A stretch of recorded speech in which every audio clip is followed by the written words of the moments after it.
রাজধানীর কোরবানি হাটে আরো খবর জানাতে আমাদের সঙ্গে যুক্ত হচ্ছে সহকর্মী মামুন হুসাইন। মামুন, এর আগে আপনার সঙ্গে কথা হচ্ছিল এবং পশুর হাটের ছবি আমরা দেখছিলাম, অনেকটা সময় গড়িয়েছে, ক্রেতাদের কিংবা দর্শনার্থীদের উপস্থিতি বেড়েছে কিনা সার্বিক চিত্রটা আমাদের একটু দেখাবেন মামুন। রাকিব, পশুর হাটে কিন্তু ক্রেতার চাইতে দর্শনার্থীর ভিড় কিন্তু বেশি। কোরবানির যে একটা উৎসব, পশু দেখার যে আনন্দ, সেটি কিন্তু আমরা হাটে দেখতে পাচ্ছি। এখানে কিন্তু আমরা সকাল থেকেই এই তেজগাঁওয়ের হাটে আছি। এখানে কিন্তু সকাল থেকেই দর্শনার্থীরা তাদের যে এখানে যে বড় বড় গরু পশু রয়েছে সেগুলো কিন্তু তারা এখানে এসে দেখছেন। এই হাটের মূল আকর্ষণ যেটি, এখানে কিন্তু 4টি উট নিয়ে আসা হয়েছে যশোর থেকে। উটগুলোর দাম কিন্তু 24 লক্ষ থেকে 25 লক্ষ টাকা পর্যন্ত চাওয়া হচ্ছে।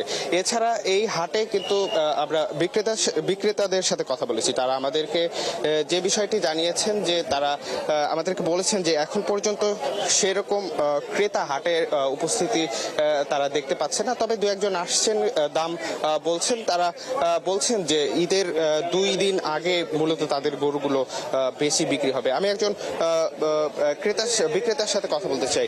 আপনি কয়টা গরু নিয়ে এসছেন? এবং আমরা গরু নিয়েছি দাদা 9টা, আজকে রাত্রে আমাদের আরো 12টা গরু আসবে। এখনো গরু বেচা কিনে হয় নাই, দেখি আল্লাহর রহমতে গরু বেচা কিনে হয়ে যাবো। উনি যেমনটি বলছিলেন যে গরু উনি কিন্তু আরো নিয়ে আসবেন ঈদের আগে।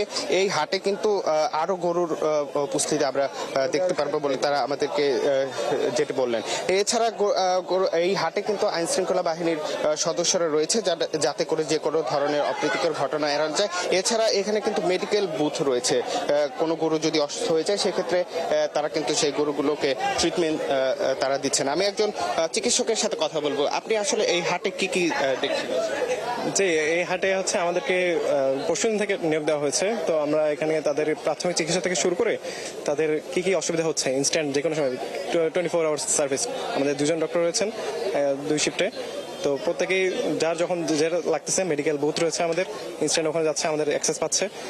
আর মেডিকেল সহ প্লাস হচ্ছে তাদের মেডিসিন সাপ্লাই দেওয়া হচ্ছে, এইগুলোই আর কি। উনি যেমনটি বলছিলেন যে উনি কিন্তু এখানে সার্বক্ষণিক দায়িত্বে আছে। যে কোনো পশু যদি কখনো অসুস্থ হয়ে পড়ে সেক্ষেত্রে তাদের কাছে গেলে তারা কিন্তু এখানে তারা ব্যবস্থা নিচ্ছে। এছাড়া কিছুক্ষণ আগে এই হাট কর্তৃপক্ষের সাথে কথা বলেছি, তারাও কিন্তু হাটে পর্যাপ্ত পরিমাণে নিরাপত্তার ব্যবস্থা রেখেছেন। তো এই ছিল আমার কাছে তেজগাঁওয়ের পশুর হাট থেকে সর্বশেষ তথ্য।